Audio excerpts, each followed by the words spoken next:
வணக்கம் அன்பு நண்பர்களே. விஜயதரணியால பாஜக வினோத சிக்கல் ஒண்ணுல சிக்கி இருக்கு. அது என்ன சிக்கல் அப்படிங்கறத பத்தி தான் இன்னைக்கு நம்ம இந்த வீடியோல முழுசா பேச போறோம். வாங்க நம்ம வீடியோக்குள்ளே போயிடலாம்.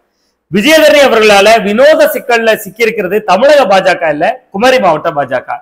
அவருடைய சொந்த மண்ணுல சொந்த மாவட்டத்துல பாஜக அப்படி என்ன சிக்கல்ல சிக்கி இருக்கு? கன்னியாகுமரி மாவட்டத்துல விளவங்கோடு அப்படின்னு சொல்லக்கூடிய சட்டமன்ற தொகுதியில சட்டமன்ற உறுப்பினராக இருந்தவங்க விஜயதரணி. அதுவும் தொடர்ச்சியா 3வது முறை அவங்க தேர்வாகி இருந்தாங்க காங்கிரஸ் கட்சியினுடைய சார்பில். விளவங்கோடு சட்டமன்ற தொகுதியில விஜயதரணி அவர்கள் ரொம்ப எளிதா கரை சேர்றதுக்கு அந்த தொகுதிக்குள்ள ரொம்ப ரொம்ப வலுவா இருந்த காங்கிரஸ் கட்சியினுடைய ஓட்டு வங்கி மிக முக்கியமான காரணம். அந்த தொகுதியினுடைய மக்கள் எப்படியான ஒரு கல்ச்சர்ல வாக்களிப்பாங்கன்னா, பாஜக வந்துடக்கூடாது அப்படிங்கக்கூடிய அச்சத்துல அங்க இருக்கக்கூடிய சிறுபான்மையினர் மக்களை நான் சொல்றேன், இயல்பாவே பாஜக பக்கம் வாக்களிக்காம காங்கிரசுக்கு வாக்களிக்கக்கூடிய கலாச்சாரம் அவங்க கிட்ட இருக்கு. அந்த வகையில தான் ஹாட்ரிக் வெற்றி பெற்றிருந்தாங்க விஜயதரணி. ஆனாலும் விஜயதரணி அவர்கள் கிட்ட தொடர்ந்து ஒரு பெரிய மனக்குறை இருந்துட்டு இருந்துச்சு. தன்னை காங்கிரஸ் கட்சி நாடாளுமன்ற தேர்தலில் போட்டியிடறதுக்கான வாய்ப்பை தரல அப்படிங்கக்கூடிய சூழல் நெருக்கடியாலதான் அவங்க அங்கிருந்து இடம்பெயர்ந்து பாஜக பக்கம் வந்தாங்க. ஆனா பாஜக இணைந்த விஜயதரணிக்கு தமிழகத்துல நாடாளுமன்ற தேர்தலில் போட்டியிடறதுக்கான வாய்ப்பு வழங்கப்படல. அவர் கைவசம் வச்சிருந்த விளவங்கோடு சட்டமன்ற தொகுதியிலையும் போட்டியிடறதுக்கான வாய்ப்பு வழங்கப்படல. விளவங்கோடு சட்டமன்ற தொகுதியை பொறுத்தவரை அங்க விஜயதரணி சீட் கேட்கவும் இல்லை. அவங்களுடைய இலக்கு நாடாளுமன்ற தேர்தலை நோக்கினதா மட்டுமே தான் இருந்துச்சு.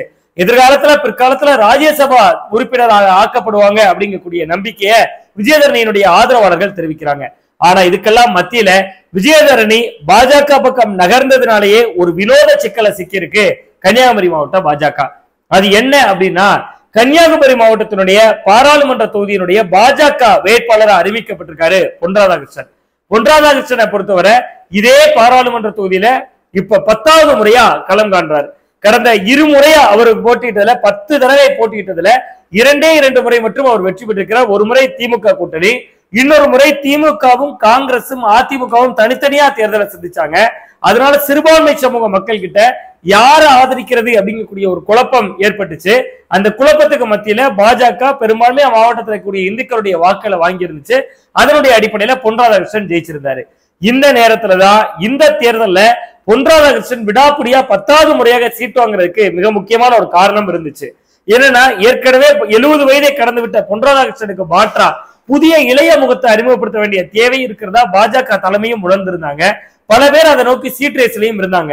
ஆனா அவர்களையெல்லாம் மிஞ்சி சீனியரான பொன் ராதாகிருஷ்ணன் தனக்கு இருந்த பழைய RSS செல்வாக்கு, தனக்கு தெரிந்த முகங்கள், இன்னும் சொல்ல போனா கன்னியாகுமரி மாவட்டத்தை சேர்ந்த கேசவ விநாயகம் போன்றவர்கள் மூலமா தலைமைக்கு அழுத்தம் கொடுத்து சீட்டை வாங்கிட்டாரு.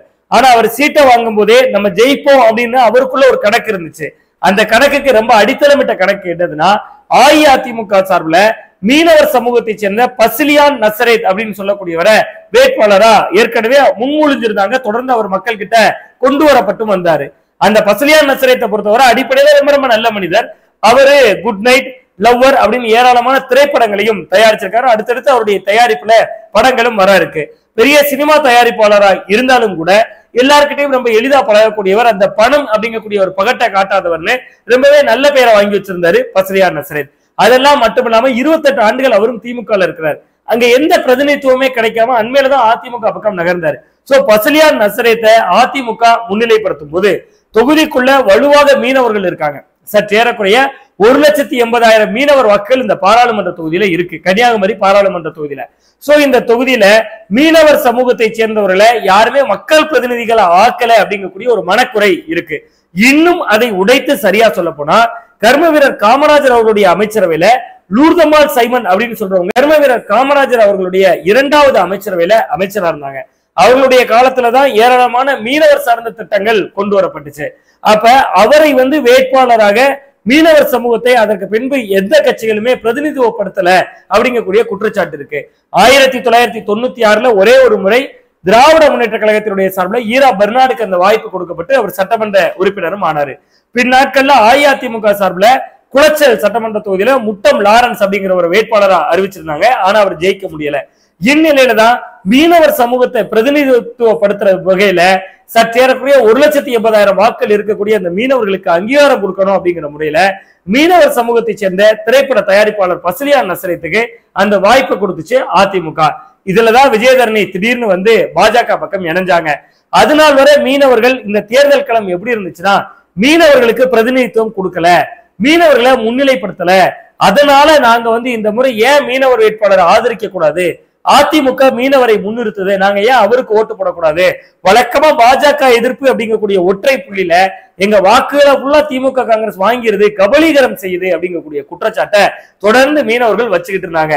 இந்த நேரத்துலதான் குருவி உட்கார பணம் பலம் வளர்ந்த கதையா காங்கிரஸ் கட்சியோட சட்டமன்ற உறுப்பினராக இருந்த விஜயதரணி பாஜக பக்கம் நகர்ந்தாங்க. பாஜக பக்கம் நகர்ந்ததோட கட்சி தாவல் தடை சட்டத்தின்படி அவங்களுடைய பதவி இயல்பாவே போயிடும். அதனால வழக்கறிஞராக இருக்கக்கூடிய விஜயதரணி அவர்கள் இயல்பாகவே தன்னுடைய பதவியும் ராஜினாமா செஞ்சாங்க. சோ அவர் பதவியை ராஜினாமா செய்ததால அந்த இடத்துல ஒரு காலி இடம் உருவாகுது. இந்த நேரத்துலதான் ஏற்கனவே மீனவர்கள் வச்சுக்கிட்டு இருக்கக்கூடிய கோரிக்கை ஒரு பக்கம் இருக்கு. இந்த பிரச்சனையினுடைய வீரியத்தை உள்வாங்கின காங்கிரஸ் கட்சி விளவங்கோடு சட்டமன்ற தொகுதிக்கு, அந்த தொகுதிக்குள்ள வலுவாக இருக்கக்கூடிய சமூகம் நாடார் சமூகம், அதுல கிறிஸ்தவ நாடார் சார்பில் பினுலால் சிங் அப்படிங்கக்கூடிய மேற்கு மாவட்டத்தினுடைய தலைவர் சீட்டு கேட்கிறாரு. இந்து நாடார் சமூகத்தை சேர்ந்த கேஜி ரமேஷ்குமார் அப்படிங்கிற ஒரு சீட்டு கேட்கிறாரு. இன்னும் சொல்ல போனா கேஜி ரமேஷ்குமார் அந்த பகுதியில நெய்யாறு இடதுகரை கால்வாய்க்காக நீண்ட நெடிய போராட்டத்தை நடத்தினவரு, தொடர்ந்து உண்ணாவிரதம் கூட எல்லாம் இருந்தாரு.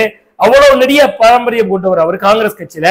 அந்த மாதிரி ஆட்கள்லாம் சீட்டு கேட்ட பின்பும் கூட விளவங்கோடு சட்டமன்ற தொகுதியில மொத்தமே 2% தான் மீனவர் வாக்கு வங்கி இருக்கு.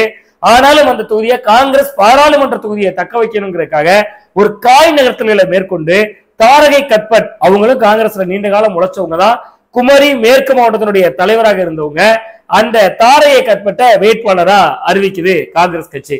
தாரகை கட்பட் இப்ப களமாடிக்கிட்டு இருக்காங்க.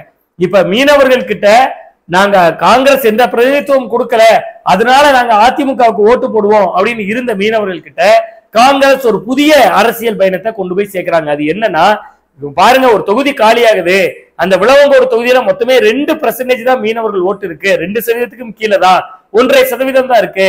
அந்த தொகுதியவே நாங்க மீனவர்களுக்கு கொடுத்துட்டோம். சோ பாராளுமன்ற தேர்தல்ல நீங்க எங்களுக்கு தான் வாக்கு போடணும் அப்படிங்கக்கூடிய ஒரு கல்ச்சரை ஏற்படுத்துறதுக்கு முயற்சி பண்றாங்க. சோ இந்த தேர்தல்ல பாரதிய ஜனதா கட்சியினுடைய கணக்கீடு என்னவா இருந்துச்சுன்னா, ஒருவேளை பசலியார் நசரேத் கணிசமான மீனவர் வாக்குகளை எடுக்கக்கூடிய பட்சத்துல மீனவர் எதிர்ப்பு ஓட்டுகள் எல்லாம் சிதறுவதற்கான ஒரு வாய்ப்பு இருக்கிறதா பாஜக ஒரு வியூகம் வகுத்திருந்தாங்க. சரி, பசலியார் நசரேத் அதிமுகவினுடைய அந்த வியூகம் தவறானா, அதிமுகவுக்கு இருக்கக்கூடிய மீனவர் பாசம்ங்கிறது இன்றைக்கு நேரத்துக்கு இல்ல. எல்லாரும் சொல்றோம் லூர்தமால் சைமனை நம்ம முன்னுதாரணமா சொல்றோம். அந்த லூர்தமால் சைமனுடைய பெயரை அவர் பிறந்த ஊரான மணக்குடி பாலத்துக்கு சூட்டினதே அதிமுக அரசு தான். இன்னும் சரியா சொல்ல போனா எடப்பாடி பழனிசாமி அவர்கள் எம்ஜிஆர் நூற்றாண்டு விழாவுக்கு வருகிற பொழுது அந்த மாவட்டத்தை சேர்ந்த தலவாய் சுந்தரம் அவர்கள் இன்றைக்கு அந்த கட்சியினுடைய மாவட்ட செயலராக இருக்காரு, முன்னாள் அமைச்சர், அவர் வைத்த கோரிக்கையினுடைய அடிப்படையில தான் அந்த மணக்குடி பாலத்துக்கே லூர்தமால் சைமன் பாலம் அப்படிங்கக்கூடிய ஒரு பெயரே சூட்டப்படுது. அதனால அதிமுக இதற்கு முன்பே முயற்சி எடுத்திருக்காங்க. குளச்சல் சட்டமன்ற தொகுதி லாரன்ஸ் என்கிறவரை வேட்பாளராக அறிவிச்சு ஒரு ட்ரையல் பண்ணியும் பார்த்திருக்காங்க. சோ மீனவர்களுக்கான பிரதிநிதித்துவம் இல்லாம இருக்கு அப்படிங்கறதனுடைய அடிப்படையில தான் அதிமுக பசலியார் நசரேத் அப்படிங்கக்கூடிய அந்த வேட்பாளரை முன்னிலைப்படுத்துறாங்க. இன்னொரு வகையில கூட இந்த கோணத்தை அணுக வேண்டியிருக்கு. அதாவது இந்த தொகுதியில் இருக்கக்கூடிய வேட்பாளராக முக்கிய வேட்பாளர்களாக களத்திலக்கூடிய பொன் ராதாகிருஷ்ணன், விஜயவசந்த் 2 பேருமே இந்து நாடார் சமூகத்தை சேர்ந்தவர்கள், இந்துக்கள். அதே நேரத்துல பசலியார் நசரேத் கிறிஸ்தவர்.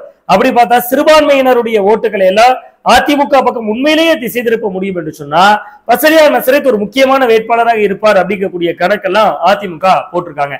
எது எப்படியோ விஜயதரணியினுடைய ஒரே ஒரு மூவால ஒட்டுமொத்த மாவட்டத்தினுடைய அரசியல் கணக்குகளும் ஒரு குழப்பமான சூழலுக்குள் தள்ளிவிடப்பட்டிருக்கு.